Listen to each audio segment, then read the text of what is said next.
Dynasty Warriors 9, 2 whole years later. History reborn, as they said. What's up, Warriors of Jigoku? We are here to talk about my honest feelings towards this game, my thoughts and everything. You're probably getting some good things, you're going to be getting some bad things, you're going to be getting some ranting, all that stuff, because I gave a like goal for the video that we did a while back for Dakiao and the new Jubilant fans and everything like that. So y'all hit that like goal, and so it seems you all want some info from your boy LightyTheNube here, and that is what I am here to give to you guys. So we're talking about how this game, how it was today with how it was, or how it is now. So, as you all know from the very beginning of this game was a very broken, how do I put this nicely, broken piece of shit. This game had so many issues going for it. So many people were like very upset with it at first. When they first got the game, they thought this game was going to be something really cool. They're starting off something really cool for once. They're doing something completely different. Yes, they do things every now and then that makes some differences and everything. By the way, real quick before we keep going, I am actually going to be playing some footage from the very first recording I ever did for Dynasty Warriors 9. So it's not going to be the first live stream I ever did, but literally, like, I think like a day or a week after that, I did a recording for it. So that one I think is where it's good, because it shows basically where this game was at the very beginning. So that's probably what we're going to be having right here, so you can see that. And then for those of you who have played the game, you know what it is like now. So yeah, so let's go over that real quick. So this game, very, very not great game at the very beginning of its release. It had so many bugs, so many glitches. A lot of people were complaining about the cloned weapons, the overabundance of dialogue and everything like that, which is still in this game, mind you. Not a lot of enemies on the map, and the map itself, even though it was a really cool idea to do open world, a lot of it was just kind of bare and kind of pointless to have around. So, by the way, I'm doing this off-scripted, because I don't do script stuff really that much anymore, unless it's for voiceovering stuff. But so yeah, the whole entire people were really hyped around the idea, because we started getting all these cool things with like the open world and the beautiful scenery and everything that we would get. And I gotta say, even if you don't have like an Xbox One X or a very masterful PC or an PS4 Pro, this game actually still looked pretty good. And that's someone coming from me who has only a regular basic bitch PS4. This game, like looks-wise, I think was a very, very nice looking game. All the new designs ended up coming out and everything. People were getting even more hyped for it. But as we were seeing their new designs, people were starting to see similar weapons. And that, let me just give a disclaimer real quick. Me personally, we've had that kind of thing happen before with cloned weapons, and it really doesn't affect me that much. It never really did. I was like, I'm sure this game's still going to be pretty fun, regardless of the cloned weapons. I'm sure there might be some slight differences, which there are. But nonetheless, I personally don't care too much about that cloning thing that a lot of other people do, which you have every right to, because they gave us Dynasty Warriors 8 and they gave us this game where people did have all unique weapons, and then they brought this game in where there were cloned weapons brought back once again. But it wouldn't be the first time we've seen this. But yeah, nonetheless, but as you can see from the gameplay, the game itself, I know a lot of people, for some reason, I don't really get how people like see like PS2 graphics. I don't see this game being PS2 graphics. I think this game is one of the better looking Dynasty Warriors we've seen in a while, but for some reason, whenever we get a really good looking Dynasty Warriors, ends up being a lackluster game, Dynasty Warriors 6, but nonetheless. Yeah, so we ended up getting all this, and then the game finally came out, people were playing it. For some people, it gave a pretty okay first impression. For me, it was a meh kind of first impression. After a couple recordings, I ended up dropping the game immediately. I did a live stream of it, I did like couple recordings of it, but then after that I was done. I just couldn't handle all the bugs and glitches. Some people, like for me, the game would not appear, certain people wouldn't appear on the map where you can't kill them and progress the story. For others, they wouldn't appear on the map where you could talk to them and you couldn't progress. I had a big issue back in the day with Xinxiang Ying. I couldn't get through the Battle of Chibi because I couldn't speak to Cao Cao and Cao Pi to start the battle. I couldn't do it. I tried refreshing, I started restarting over the game. I couldn't do it. Eventually, they ended up fixing that bug because they started doing updates and everything, trying to fix bugs and glitches and patching it up here and there. And then the game ended up becoming a little more tolerable. And then another big problem that I had was the frame rate. Frame rate was horrible. But then they ended up making that a little bit better here and there, and then it ended up becoming a lot better. There's still some frame issues that I run into. You guys see my gameplay. I run into frame rate issues here and there and all that stuff, but they have made that a lot better. I will admit to that. And like I said, this is something coming from someone who only uses a basic bitch PlayStation 4. So, by all means of that, they actually have been doing some pretty good things with their updates and free patches and everything. That's been really cool. Along with their updates and free patches, they've added a bunch of new content into the game and everything. They've added like big monster bosses that you can capture and defeat and get some cool stuff out of it. And like I said, that came free, which was pretty cool.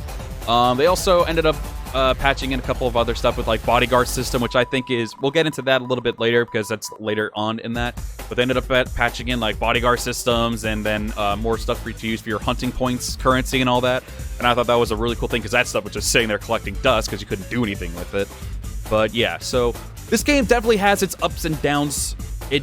But as the game, at least in earlier ways, it started getting more ups as it started to keep going on. When I took a break from it for a couple months and then I came back to it, I noticed that there were some significant differences and everything, and that actually ended up making me do more content on the game. And you all know that because for those of you who have been on with the channel since like 100 subscribers, there's been a decent amount of stuff that I've done on this channel. But for me, when it came down to that, when I started getting more into Dynasty Warriors 9, when they started doing more patches and they started doing DLCs. And honestly, and I can agree with this with a decent amount of people, that DLCs, although they were good, some of them, most of them, and I'll say some, half and half, because some of them were lackluster and other ones were good. Like, when it came down to it, big ones, season passes, with those overpriced season passes. If you all know it, they were like the price of literal games, and you would only get like 4 extra story modes, a couple weapons, and then the biggest one, which I think was the biggest course of that season passes money, was costume packs. And that's one thing I despise with a passion. I hate overpriced costume packs, and that's what they did, and that's one of the reasons why those season passes were so big, because they came in such big abundance with all that stuff, and it was just obnoxious. I would always tell people, don't get the season passes, get select few stuff, what you needed. I hated it. So the first season pass ended up coming along, and they gave us a couple new weapons. I'm not going to go off the top of my head of every single one, but I do remember having the very first ones being Emmy Piercers, Zheng Hei's Claws, and then, what was the other one? I know what it was. Was it Su Shu's weapon? I think it was one of those, but nonetheless, yeah, I think it was Su Shu's sword and hook. So we ended up having those 3 weapons. In my personal opinion, the only good one, especially after I did a video with that with Zheng Hei just recently. I don't know when this video is going to come out, if this one's coming before that or whatever, but nonetheless, I played with Zheng Hei's. I adore Zheng Hei's Claws. So it sucked that they were bringing back their weapons in a way for paid DLC. And a couple of us YouTubers were trying to give them the benefit of a doubt, being like, oh, well, they just couldn't get it in at the time and all that stuff. But let's be real here. This game was immensely, immensely rushed. And I did try to give them the benefit of doubt with that kind of stuff, but then they started giving us more DLC after DLC after DLC.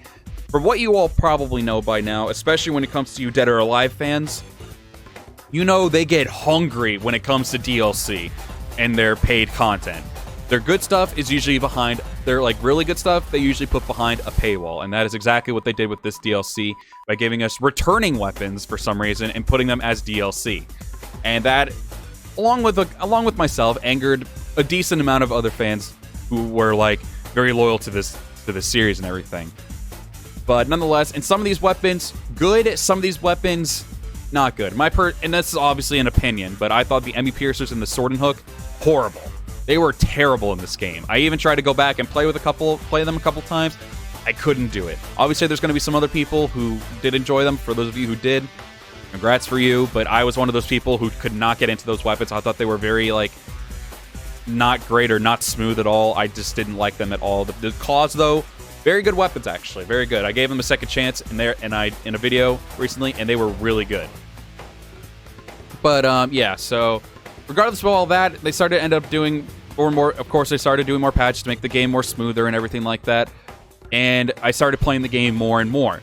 And after that first DLC came out, when I started doing all that brand new stuff, and not really getting any of the costume packs or anything like that, but I ended up getting at least 4 into the game with their story modes and everything. But as you can kind of tell, especially from this gameplay, because with this gameplay that you're looking at right now, yes, it's basically like day 1 or day 2 or whatever, whenever I did this.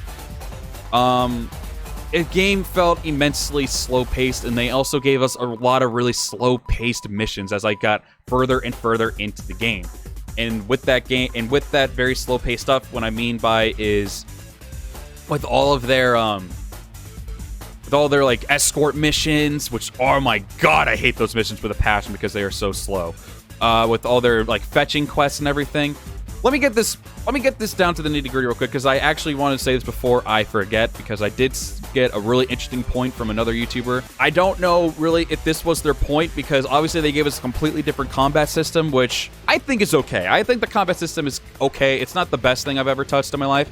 I personally would prefer this combat system well over Dynasty Warriors 6's at least, but at the end of the day, the original combat system was good. But this game, not only was it meant to be a Warriors-type game, but this was also meant to be an RPG game, which is why I feel why the combat was changed up, why it was a lot more simple, because I want to bring up a great point right now, because this is also going to be going into it, and no, by no means am I giving this game any slack or any, like, excuse for the way it is. No, not at all. But I do want to at least point this out, and some of you may agree with it or not. I want to point over to one of the new games, not a Koei game at all. This is actually a DBZ game that I've been doing on the channel, Dragon Ball Z Kakarot, where people have complained about, even though it's a great game, people have complained about it being like overly simplistic with its combat system. But basically, like how this game is with Dynasty Warriors 9, this game is mostly meant to be with Dynasty Warriors 9 at least, it's meant to be a hack and slash, yes, going up against a bunch of other people, going up against like 1 versus 1,000, all that stuff like we're used to. But it's also meant to have an RPG aspect to it as well, which is why I feel like they went a more simplistic route with it and why they have this big open world and everything. It's meant to just be mostly strictly RPG because they allow you to do basically what a lot of stuff you can do in that same game of Dragon Ball Z Kakarot, which is where a game that also has a very simplistic kind of combat system. So with that, that's where I get it at. Like, if you guys wanted to see this as an RPG game mostly instead of just like another different kind of Dynasty Warriors, and if that was the case, they probably shouldn't have put a big 9 in front of it. They probably should have put like Dynasty Warriors RPG instead. But if you were people who saw it as an RPG and wanted to do the exploration of the game and everything, go do like a bunch of like harvest or like going for like a bunch of like fishing, and you wanted to go just explore the world on your horse and stuff like that, just wanted to explore the world and see what you could do in it, and you enjoyed it, then this definitely was the game for you. For those of us who were mostly just based on it just wanting to be like a or Dynasty Warriors, like the original kind of games, this probably wasn't going to be the best game for us to go into.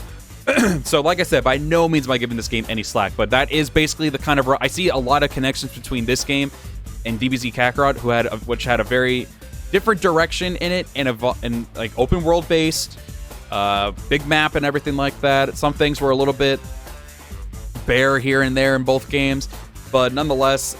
And like I said, the simplicity of the combat system, that just shows where it has a lot of connection. And no, it doesn't make me like appreciate this game even more. It really doesn't. But it does help me see it in a different sort of light, because that is kind of what they did, where they went with a big RPG kind of role in this kind of game, instead of like how we've been used to it, where it's just like you're in a single map and you're just battling a bunch of like thousands of enemies.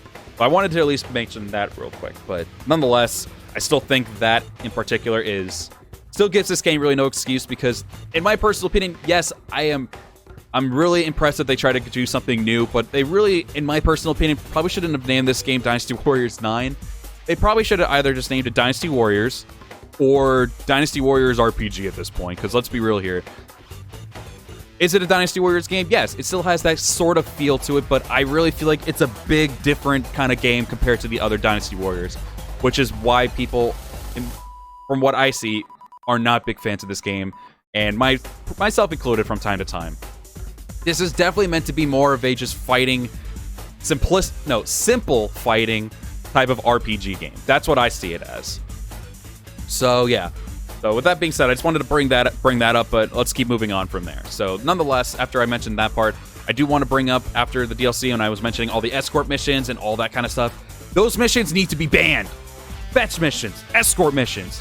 Get rid of those things. They desperately need to get rid of those missions. Or at the very least, when it comes to escort missions, make your soldiers run faster. They run as if they're all sloths. A turtle could pass these people. A turtle literally could blissfully go past all these soldiers because they run so incredibly slow. It's obnoxious. Like, I don't get what they thought was good with making these soldiers move at literally brisk full walking speed. They're power walking their way over. This is the middle of war. You want them to go full sprinting. Make them go the same pace as you at least so it's not as bad. I wish I did record some gameplay that I did with Zheng He when I was doing an escort mission for the Battle of Wulin, because you had to bring some supplies over to a certain castle to Mengchong, and it was from point A to point B, obviously, by Fawn Castle, by another castle, and it was just horrible, because they were just so slow. Like, yes, they try to make up for it by going from, like having a couple, like, enemies here and there go at you, but that was still just, like, that was just too stupid to me. I just hate those escort missions with a passion. And of course, there's another one, because, like I mentioned, I'm seeing this a lot in Dragon Ball Z Kakarot, and this is actually a really great time for me to do this, because I can compare the two, because they basically are sort of similar in their games, because it's an open world kind of RPG game. So in those kinds of games, another thing that people really wasn't a big fan of, regardless of them finally having moving models and everything, was the immense amount of dialogue. I remember playing through one of the DLCs with Su Shu, and there was just an overabundance of his DLC content being nothing but talking and less battling. And I for one, I almost fell asleep during that DLC. Probably still one of my least favorite DLCs to do for a long time. Just because there was just too much dialogue. And that's what it is a lot in these games too. And a lot of it is just like you're running, and it feels like you're just running a lot of errands in this game. That's not what this Dynasty Warriors is really meant to be about. You're supposed to just be going into war, fighting for your kingdom, and just beating thousands of enemies. That is what this game is meant to be. And so going into facing a lot of enemies, they ended up bringing in some other difficulties. I don't know if Ultimate was always a thing, but I'm pretty sure, I think it was. But they have Ultimate, and then they have the brand new one, which was Muso difficulty, or better yet, called Bullet Sponge difficulty, because that difficulty is horrible. Not because it's difficult. As you get more and more into the difficulties, the enemy's intelligence doesn't change. The intelligence of the AI is just stupid. Full-blown. I would say an even harsher word, but I'm not that bad. But yeah. But when it comes to like difficulty and everything, Dynasty Warriors probably has, especially in their more newer games, the stupidest AIs I've probably seen in a game in a long time. Like, there's a lot of other games that I could probably call out that have really dumb AI, but this one in particular has just really, really stupid AI. How do they make up for that? One-shots. What do they have else have for that? Super armor. Those two things, and then they try to combine the two together to make it difficult. But they need to understand that's not what makes it difficult. That just makes it tedious and stupid. What they need to do is just make the AI smarter, like know when to block, know when to dodge, because they literally just take the hits. They don't really block at all. They just try to just tank their hits with their super armor attacks or the built-in super armor that they get. And then they try to just one-shot you with one big super attack that you can easily counter in this game. That's just the one thing, like, regardless of how high you put in the difficulty, it's not challenging in the slightest. And that's what's really upsetting, because back in the older games, yeah, I know some people would complain about the bombardment of people attacking you all at once, but that's the AI being smart. They're attacking you whenever they see an opening. That's the good thing about it. Like, I get that some people are like, why would you want that kind of thing back? But why would you want them to just, like, when it comes to video games, especially these kind of video games, you want a challenge in these games. Like, yeah, like, it's always fun and cool to, like, be able to plow through enemies and all that stuff, and you still can, if you're good at the game. And obviously, if you're not, you can always put it to an easier difficulty. That's where I feel like, with the difficulty, they can be the idiots that they are now with AI, if they're, like, on easy or novice difficulty, if they even have that. I don't remember if they do or not. But when it comes to, like, Chaos, Ultimate, or Muso difficulty, don't just make them have one-shots. Like, you could make them do extra damage, but make the AI smarter so they know when to, like, dodge, when they know when to block or something like that. Not just, like, try to charge up their really overpowered super armor attack, or just have super armor and one-shots both together. It's stupid. I think that's one of the worst things ever that Koei has done with Dynasty games. It's just trying to give them super armor and one-shots. I would mention Odin, but this is not a Warriors Orochi 4 video. This is a Dynasty Warriors 9 video. But like I said, there's been some ups to this game as well. I really do think that the RPG aspect that they did regardless of the maps being a little too big in my personal opinion. But they gave it for those people who just wanted to enjoy for the RPG kind of thing, which I did at times. When I try to enjoy it as an RPG, it actually made the game a lot more enjoyable because I loved going around checking out all the different scenery and stuff, going from different mountains, exploring and trying to find different landmarks and such like that. From like how they go with the Assassin's Creed route when you go on top of a watchtower and they do the circular kind of thing, and you're trying to synchronize, and then it opens up part of the map for you, and you can see like unexplored areas and such. I thought that was really cool, going into towns, buying horses, training horses with just by riding around. I think in an RPG aspect, they did actually pretty damn good with this game. I think they did really good when it came to an RPG aspect. When it came to a regular old Dynasty game, that is where they flopped tremendously because they tried to merge the two, and that's something that they probably shouldn't really have done at all. I think that were they very ambitious with this game? Absolutely. But did they nail this game? Hell no, they did not. They did not nail this game at all, in my opinion. Did they do, like I said, they did good with an RPG aspect, but they tried to combine RPG with a Dynasty game, which has always been strictly just like you're in one battle on one map. That's what you need to do. In this one, you're technically on multiple maps with a bunch of like open areas and like areas with nothing in it at all. Sure, they have their occasional like little bandits and animals that you can fight, but other than that, there's nothing there in some of those bare open worlds and areas in the world, and I thought that was kind of boring. But yeah, so now we're going to go into one of the many battles that I promised I would do in this one. So I'm pretty sure I've mentioned it every now and then. One of my favorite battles in this game, and this is going to go into another kind of topic here, which they ended up, when they started off horribly, but then they ended up doing good with 2 years later. So, the Battle of Chibi, which is probably a super infamous battle in this game. I'm not talking about just the whole franchise. I'm talking about in this game in general, because this probably had the worst Battle of Chibi ever. Because the Battle of Chibi, if you guys remember, on every other Koei game, or Dynasty game, excuse me, it was mostly a big naval battle. Sure, they had their occasional little areas of land here and there, but you were on a giant map of just ships. They were all linked together, and you were just battling the enemies on those ships. That's basically what it was. They had the little land there for like the altar and stuff for Dragalion and such. But on this one, in Dynasty Warriors 9, you don't battle on the ships. Sure, you can battle them on the docks where they finally dock their ships onto yours. But aside from that, there's literally, this is meant to be a giant battle of ships, and it's not. They literally just float their ships over to your docks, dock their ships, and then they just run onto your land. I thought personally that was the most lackluster Chibi I've ever seen. I saw the map when I first saw it. I was like, oh my god, I could see all the ships and everything that like they could combine here because this area of water is so huge. But the thing you had to do was just sit there and wait. Like probably 3 minutes, maybe 4, for like south-south ships to just pour over to your docks, dock their ships, and then you battle them on the docks, and then they eventually just fall in the water.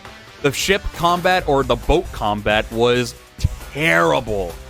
This probably had the worst like Chibi I've ever seen in my life. I thought Dynasty Warriors 6's Chibi was honestly a lot better too. This one, it didn't really feel like Chibi to me. Like, it had great scenery, it had a great setup, especially with that giant open area of water where they could link a bunch of ships together. They didn't do that. And that's what really left me, like, one of my favorite all-time stages in Dynasty Warriors, because I always would go to Chibi to play those whenever I was on my free time in the older games. I never ever want to touch Chibi because it's such a lackluster battle in Dynasty Warriors 9. Eventually, though, this is where we're getting to 2 years later again. Eventually, though, they do end up improving the ship combat a little bit, not on Chibi for some freaking reason, but on other areas where they had like just regular old boats and stuff. They actually ended up making it so where they went from like those little tiny rowboats to legitimate ships. And they made it so when you're combating them on those ships, they no longer fall off the ships, which was a big, big thing I hated a lot, was when they would fall in the water when I'm in the middle of a combo. And they would eventually just fall off and, oh, well, I guess I gotta shoot them with arrows now. They don't do that anymore. They actually made it so those enemies do not fall off the ships anymore. I don't know if they still do on the rowboats, but you don't really find that much combat on the rowboats anymore, which is a really cool feature. But I don't think they fall off the rowboats either now anymore, too, which is a big step to where they went. So I think, personally, that was a big, big plus right there. I really wanted to bring that part up because that brought up one of my most favorite battles in other Dynasty games, but brought up my most least favorite battle in this game. which was Chibi. But I did actually one with Wu Lin. You'll be able to see it whenever the Zheng He video comes out. They massively improved that battle with a bunch of ships instead of just a bunch of boats. They had a couple rowboats here and there, but it was only with like unimportant soldiers fighting one another. And then they had ships where the main officers were, and you could actually have a lot of room to fight, or at least a decent amount of room. Of course, they would fall behind like the structure that they had in the middle of the boat between like the railing, and they would get stuck there a couple times. But you would still be able to fight them, and they wouldn't fall off the ship. Is what I'm getting at. So that right there was a big plus to me. So the next thing I want to bring up with the updates, I'll bring up the DLC in a minute, but I want to bring up a lot of the updates and such. One cool one I'll bring up so we can stop just berating on the game.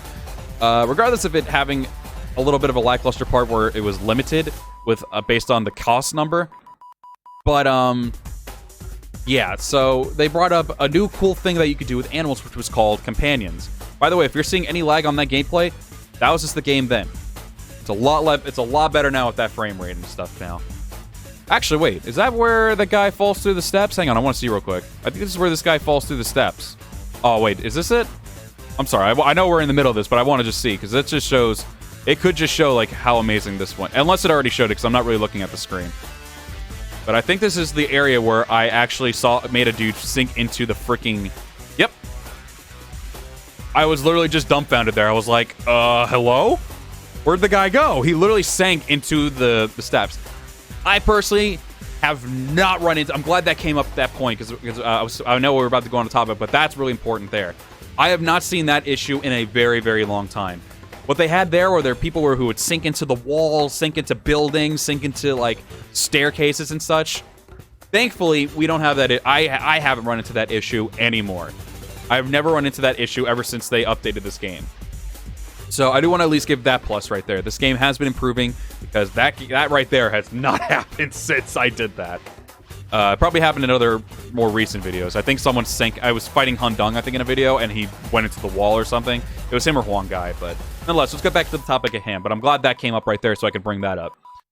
But yeah, so the next thing was the animal companions, which I thought was actually a really cute, cool feature where you could capture animals. You could have pets in your houses.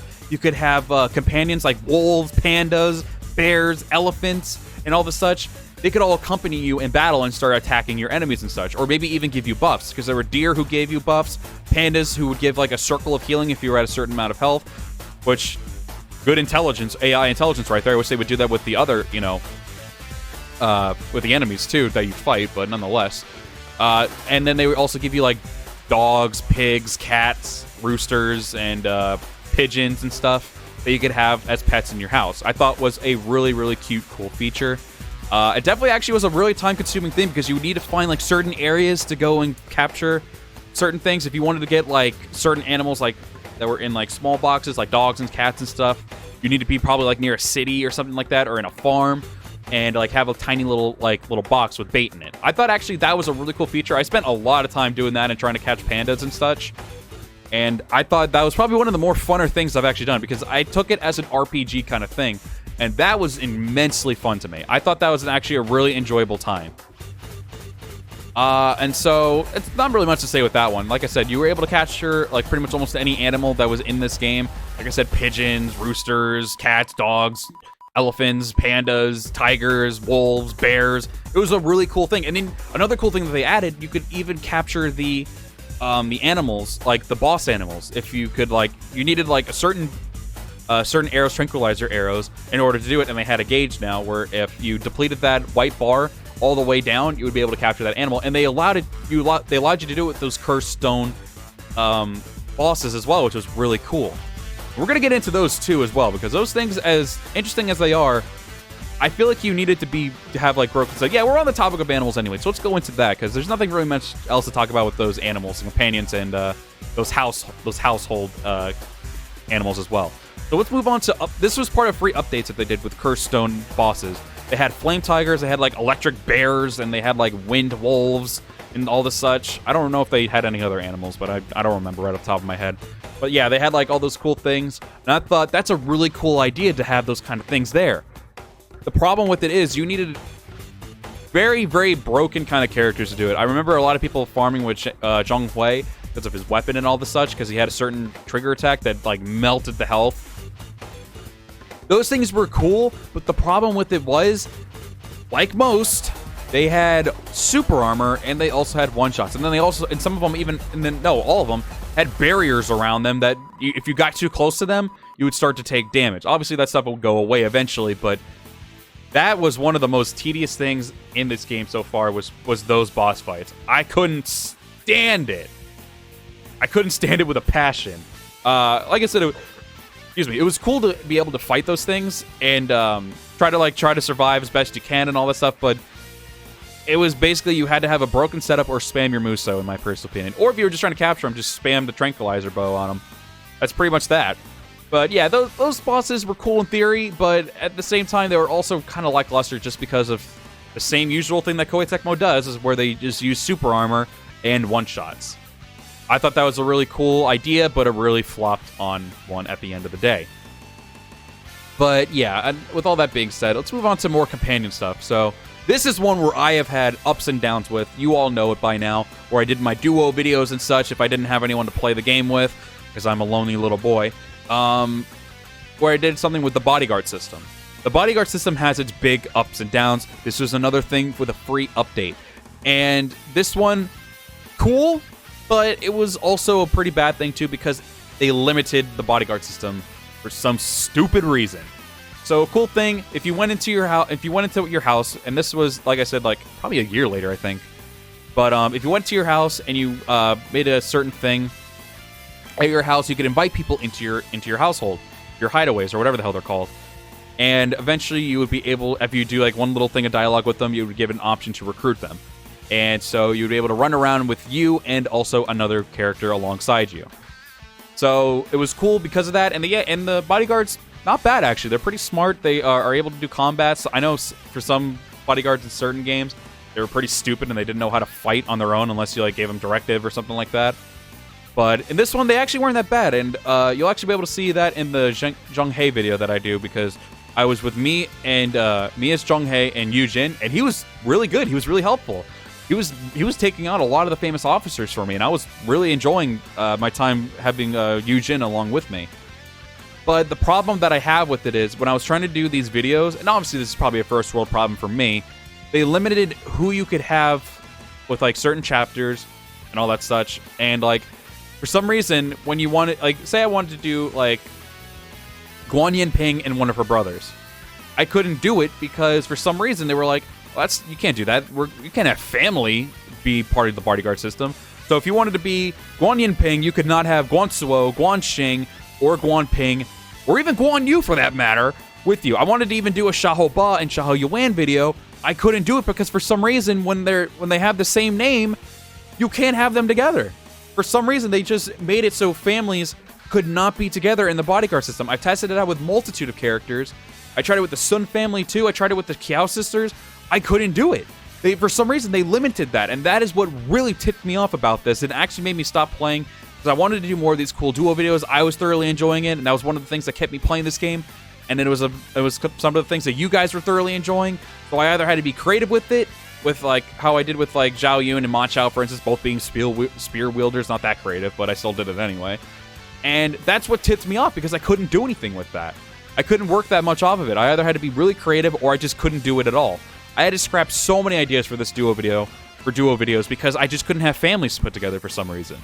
I thought eventually they would maybe update it or patch it in, like maybe like, all right, well now you can have family put together and all that stuff. But for some reason you couldn't. And that's what really, really pissed me off with that whole thing. And that's eventually actually what made me drop the game again later on, because I just couldn't do all these cool ideas that I had to make more content for this game. And they were just like, nope, can't do that. Can't have that happening. Fun? No. But, all right, so I think that's basically enough for all the free updates. That's in my opinion, one of the... Oh, no, it's not. No, it's not. We gotta go with the next worst thing possible. And I'm sorry that it's like such a bashing video, but it really, at times, really is. They've done their big ups and their big downs for these updates. Is it cool that they were free? Absolutely. I appreciate that kind of gesture. If they made all this DLC, you wouldn't see this game on my channel, period. I would have been done with this game. But let's move on to the next big update that they did, and that was the return of siege battles. So when they first started off the siege battles and everything, Wasn't great. They even made it to where you were... well, no. Actually, I think at first, when it came to siege battles, and I could be wrong, correct me if I'm wrong, but at the beginning of it, they made siege battles, but I think at the time they made them optional to where you could still use your grapple hook and everything, which is another really cool feature, where you can use a grapple hook to get over like large terrains, or if you didn't want to, or if the castle gates weren't opening, you could just throw your grapple hook up and go over the castle walls if you wanted to just speed run through the game. Thought a really cool feature. And then when they brought in siege battles, I don't know if it was at the beginning or later on, they made it so siege battles were 100% mandatory. Now, for some of you, you're probably like, well, that's not a big deal. I mean, siege battles were cool. If you remember Dynasty Warrior 6, they had pretty cool siege battles, and I agree with you on that. But the problem with this one is, this one sucks. The siege battles in this game are terrible. The siege battles have really, like, one of the things that was my favorite thing in Dynasty Warrior 6, as you all know, that's probably one of my least favorite Dynasty games that I've ever played, next to this game. But when it came to Dynasty Warrior 6, they did a couple things pretty good. And the siege battles and duels and stuff, that was really dope. Obviously, they didn't really do duels in this game. They did, like, a duel mode, arena mode, and stuff like that you could do. But aside from that, back to the siege stuff. But they did the sieges in Dynasty Warrior 6 actually really cool, like. They had some, like, buffed up characters, and even, like, generic soldiers be buffed up so they can defend their castle gates and all that stuff. I thought that was actually an amazingly cool feature. I thought I was like, all right, I hope they continue to do this. They didn't, and they didn't, of course. In Dynasty Warrior 7 and 8, I think they had a couple sieges here and there, but they weren't like Dynasty Warrior 6's siege battles, which I thought was one of the cooler things about that game and the franchise until they dropped it a game later for some reason. And then they decided to bring it back into Dynasty Warrior 6, where this game, your battles can be immensely long, especially for those of you who just start the game. These battles can be super, super, super long. And when it came to siege battles, it would make it that much longer. They eventually ended up making it so where you could see the health bars of the castle gate and all the equipment that people use and all that such. But the thing with it was, it made the battles too long, and you couldn't use your grapple hook anywhere around the castle because you had to do those siege battles. Those siege battles were mandatory. That is what tipped me off the most, because for people like me who don't want to make their videos hour long, especially when playing Dynasty Warriors 9 of all games, you want to just make a decent length video and just call it a day. Or if you want to speed run through the game so you can get all your trophies or achievements, you want to just be done with it and just be able to use that grapple hook, get over the walls, kill the commander, done. But in this game, they were like, no. With this new update that they did for the siege battles, they're like, nope, you're going to have to mandatorily do these siege battles if you want to be able to progress through the game. And like I said, some of those siege battles can take an exhaustingly decent amount of time. It's not like it's the longest. I'm not saying it's like 10 minutes, but it takes up a couple minutes that just you really don't want to do. If they made it more enjoyable like the Dynasty Warrior 6 siege battles, that would have been one thing. But then they also trying to add in like a bunch of like annoying pain in the ass archer units with fire arrows that not only drop the shite out of your frames, but they also deplete the hell out of your health. You could be probably on any difficulty. That will melt your health down to 1. And any generic soldier could just slash you there and then be done with it. They really did not execute siege battles good in this game at all because they made them mandatory for a game that already had If they didn't make grapple hooks, maybe that wouldn't be as big of an issue, but they did make grapple hooks in this game, whether that was a great thing or a big mistake after they did siege battles. And then they made those mandatory, and that is when it went downhill for me again with this game, because they started doing a lot of other things. I heard a bunch of other YouTubers who were playing it complaining about it, and rightfully so. I'm one of those people. I will admit to it. It was not good. It was not good siege battles. You had to assist the ram because it was taking too long to try to break the gate. That's how bad it was. I've done it. Some other YouTubers have done it. Like, just because we didn't want to be, we just didn't want to deal with it. But I really wanted to get that one off my chest, because siege battles, if they make it like Dynasty Warrior 6 where it's cool, yeah. But this one was just a jumbled mess, and they made it mandatory and immensely long. And I was not a fan of that. I hated it so much. Hopefully, if they ever do more siege battles in the future, like in future Warriors Dynasty games, hopefully they go the route that Dynasty Warrior 6 did. And that's coming from me, who does not like Dynasty Warrior 6 in the slightest. But let's move on now to the DLC. So obviously I mentioned the first DLC weapons, which was Tsushu, Zheng He and Wang Yi with the Amy Piercers, the Sword Hook, and the Claws. Lackluster weapons aside from the Claws, in my personal opinion. Then they ended up actually upping their game and bringing us more weapons. Some of them actually new. Some of them, once again, returning weapons that were from previous games, which set off a couple of people. Now, regardless of that, I was one of the people who were upset at that fact, but nonetheless, those weapons, after we got through those first batch of them, the next ones, honestly, they were getting better and better in terms of quality in them. I was thoroughly enjoying it. I thought the new weapons like Zhang Fei's, his returning weapon was actually really good. My personal still #1 favorite right now in terms of DLC weapons is absolutely Sima Shi's Lightning Rapier, which was in one of their later DLCs. I thought that was great, or maybe it was the same season pass, but I'm not 100% certain. Zhu Rong's weapon, like, all of them were pretty good. The weapons actually ended up, the quality in them were a lot better after the first batch of 3. I will at least admit to that. That one, they actually did really good with that. The problem with it was, again, like I said, they made returning weapons. Yes, they had new weapons for different characters and such, and I thought that was really cool that they ended up doing that. And then they ended up, obviously, bringing in returning weapons, which people weren't a huge fan of. And that's when things, it was mixed for me. Like, I enjoyed them. They were the DLC weapons, I feel, aside from the first 3, aside from the Amy Piercers and the Sword and Hook, all the other weapons, honestly, they felt really worth it. Especially that cross-pike. Actually, no, the cross-pike that Lu Lingqi now has, that's my favorite DLC weapon of all time. I love that weapon to death. No, it's not just because I like Lu Lingqi. I don't like just playing as her. It's just all around, it was a really good weapon. She was probably actually my first level 100 character if it wasn't Guan Yin Ping. Just because I was thoroughly enjoying playing with that cross-pike. But yeah, the weapons, even though, yes, they had their downs because they were previous weapons for previous games, they were actually still pretty decent. They were pretty enjoyable, and I thought they were actually worth the price. Even though I feel like they should have been probably lower in the price. But nonetheless, we're going to go on because then they ended up adding some new things, which was DLC stages. And before we go into or DLC scenarios, hypotheticals. They brought back hypotheticals and everything. Really cool idea that they finally brought it back. And it was brand new content, and that was one thing that I was perfectly okay with. Some of these DLCs were hit and miss. One of the big miss for me was the Su Shu one. The ones other than Su Shu, there were other ones that I actually thoroughly enjoyed. I enjoyed Zhou Yu's, I enjoyed Guo Jia's. They had Cao Pi, who I'm not done with yet. They had Zhong Hui. They had Chen Gong, which was really cool, and he actually had a really cool story with his. I'm trying to remember everyone else, but it's right off the top of my head.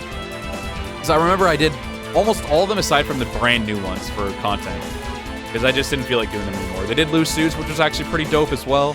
Like, they did some pretty good ones. They did really good ones aside from maybe Su Shu's. I don't know. I haven't played all the other ones yet, but so far the only one I didn't really like out of that was Su Shu. But nonetheless, that was DLC that actually had brand new content, which made this game last a tiny bit longer. Because, as you all know, some of these battles can take a hot minute. This whole video that you're watching right now is over an hour long. And this was just one battle. It was insane. Obviously, you just start up the game, so you're not, like crazy strong or anything yet, but still, nonetheless. And I think I was going up against a level 35 super armored Su Shu with a level 25 Zhao Yun, but I wasn't smart at the time because I knew there were other objectives that you could have done first. But nonetheless, yeah, so the DLC scenarios, big hit and slight miss, I'll say. Those were actually pretty good. If you guys ever did feel like going into those, I actually would say, sure, go for it, because they're actually not that bad. Obviously, there's going to be some hefty dialogue, especially on Su Shu's story mode, but they weren't that bad. Oh, Fa Zhen's, thoroughly enjoyed his. Fa Zhen was really very, very good. I liked his. This is probably one of my favorites. But yeah, when it came to those DLCs, they were pretty good. Now we're going to move on to the costume packs, though, because there wasn't really much to say with the scenarios or anything like that. If you enjoy, because I don't want to, like, if some of you are, like, waiting for someone's input on those, how you do. If you want to go get them, get them. If you don't, then don't. I would say you can give them a try, I guess. You do one, because I don't think you need to get all 3 of them at the same time for a big price. I think you can just get one. Those try one that isn't Su Shu's, unless you thoroughly enjoy his and just want to skip the dialogue. You might enjoy it then, but I thought his story was kind of lackluster. Mostly because it felt like it was more of a Liu Bei and Zhuge Liang story instead of a Su Shu story.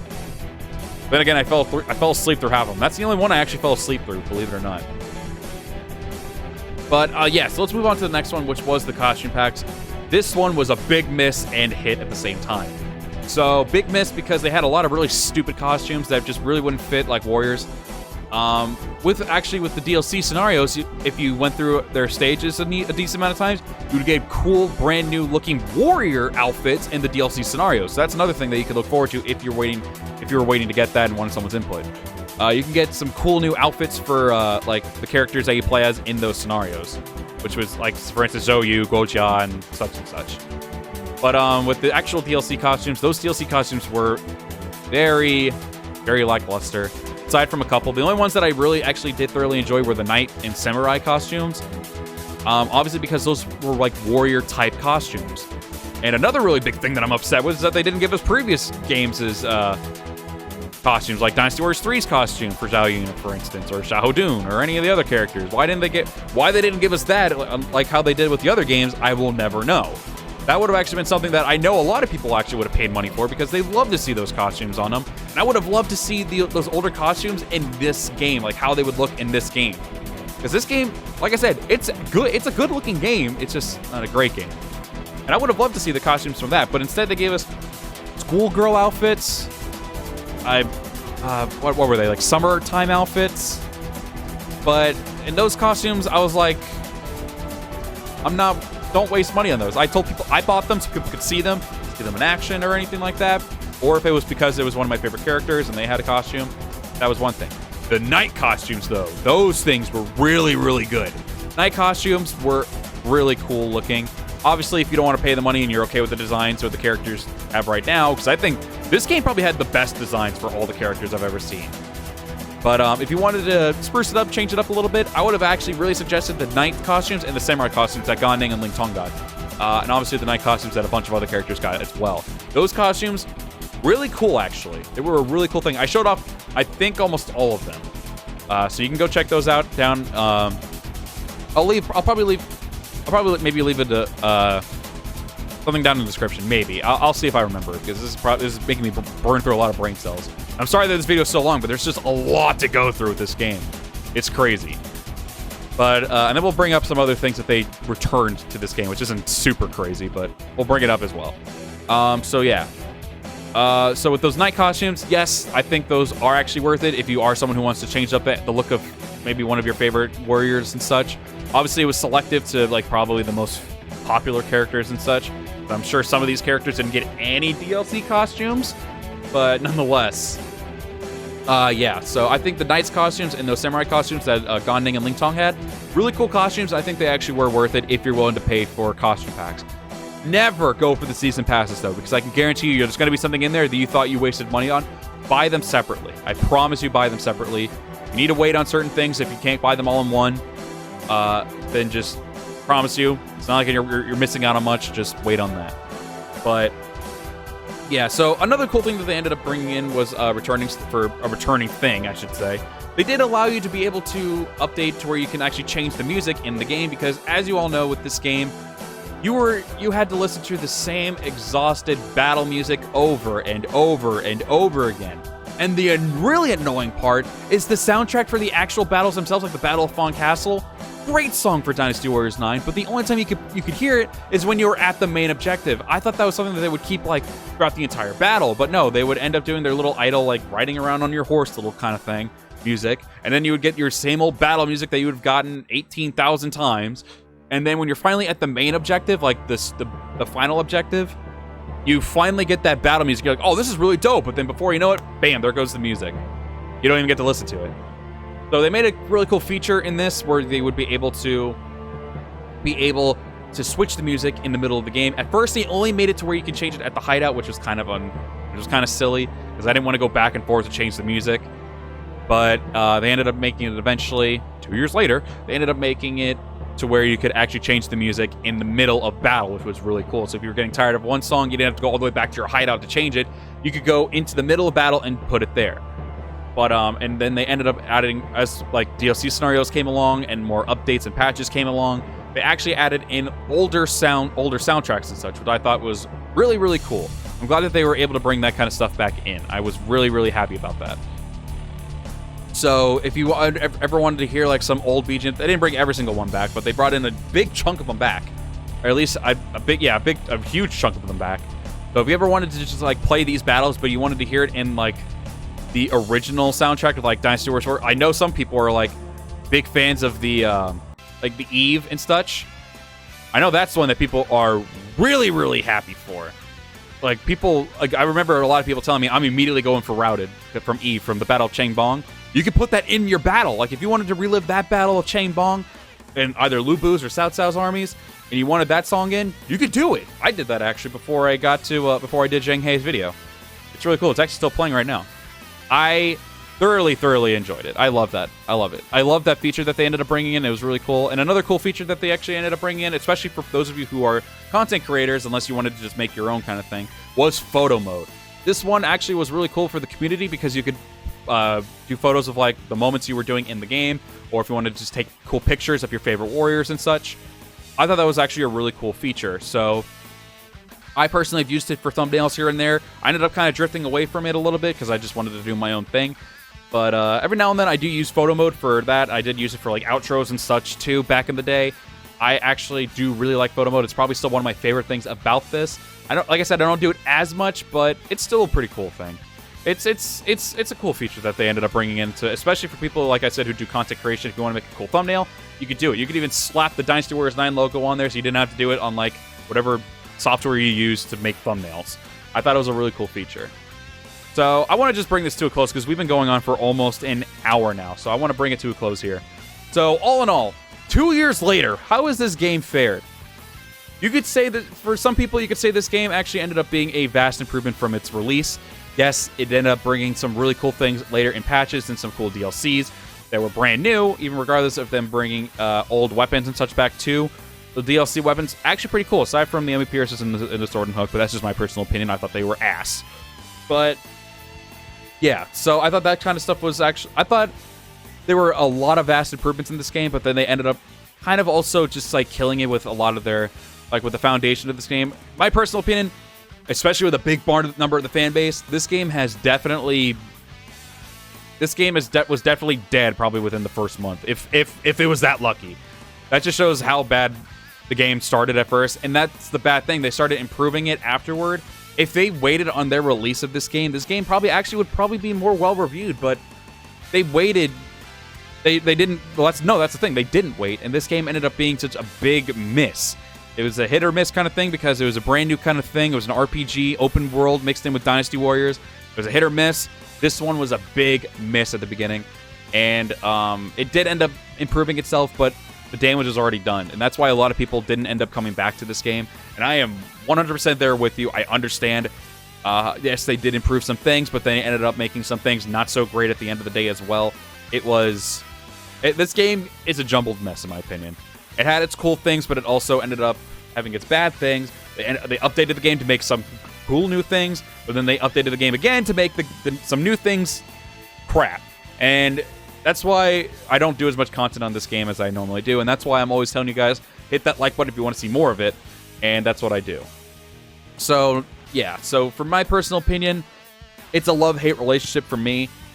If you guys do ever want to try out the game, they do have a free trial now that you can try out the game, and if you want to just play as a specific character, instead of just purchasing the whole game, you can purchase a single character. I don't know how much it is. I think it's like $5, $6, I think, for one character.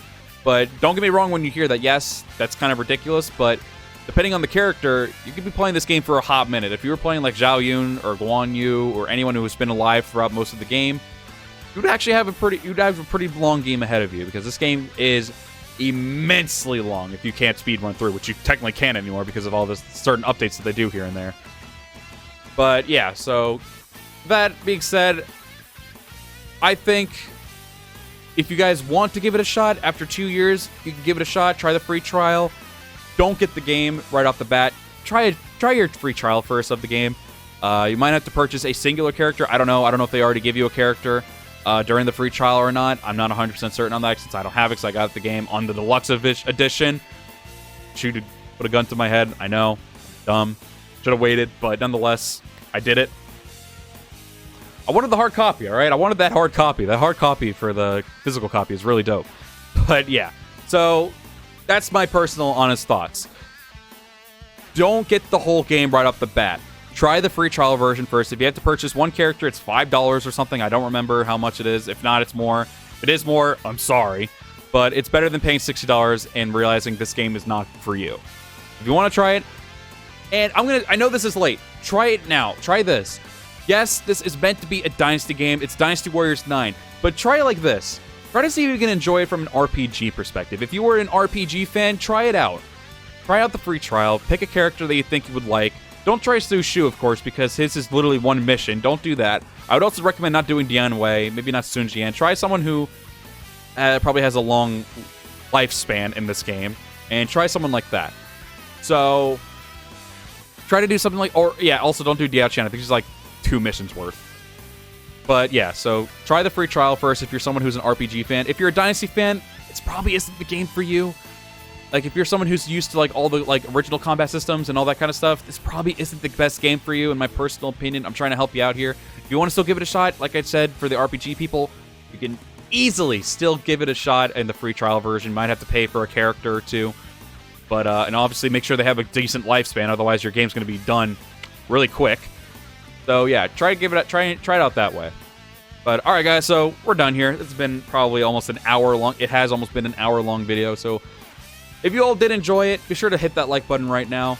And I think I'm eventually also going to be doing a video on my ideal Warriors game. Ideal, excuse me. I'm like have no liquid in my mouth right now because I'm talking for so long. So I might do I might do another video maybe either next week or the week after to do a video on like my ideal Warriors game, not just Dynasty Warriors, an ideal Warriors game. We're going to see if we're going to try that out. If you guys do want to see that, smash that like button right now. Be sure to comment down below your thoughts on the game 2 years later. And, of course, if you're new to the channel, you want to help out, you want to help support this channel like all the other amazing, over 700 awesome people have been doing, be sure to hit that sub button right now because we are going to try to hit that 1,000 sub goal sooner than later. So your guys' support is much appreciated. So, of course, be sure to let me know your thoughts. I know this was a bit of a jumbled mess, but I always like to go off script to talk from the heart because I'm a big, huge Warriors fanatic. I love these games so much. I literally was born off these games. Whenever I got my first console, this is one of the very first games I got. I love this franchise so much, and I want it to succeed. I really do want it to succeed. But with the direction they've been going with their recent Warriors games, it's looking like they're going more downhill than uphill. So... here's hoping the next games will be better. I don't know if Warriors Rushing 4 Ultimate will be any better. I've been seeing some things that are kind of making me iffy on the game. But as soon as I get my hands on it, I'll see how it goes. But, yeah. So if you guys, like I said, like, comment, subscribe, all that kind of cool jazz. So, all that being said, guys, thank you all very much for watching this. If you went through the entire hour of this, thank you all very much for watching. Thank you for letting me take up an hour of your time. And I'll see you all in the next one. Farewell.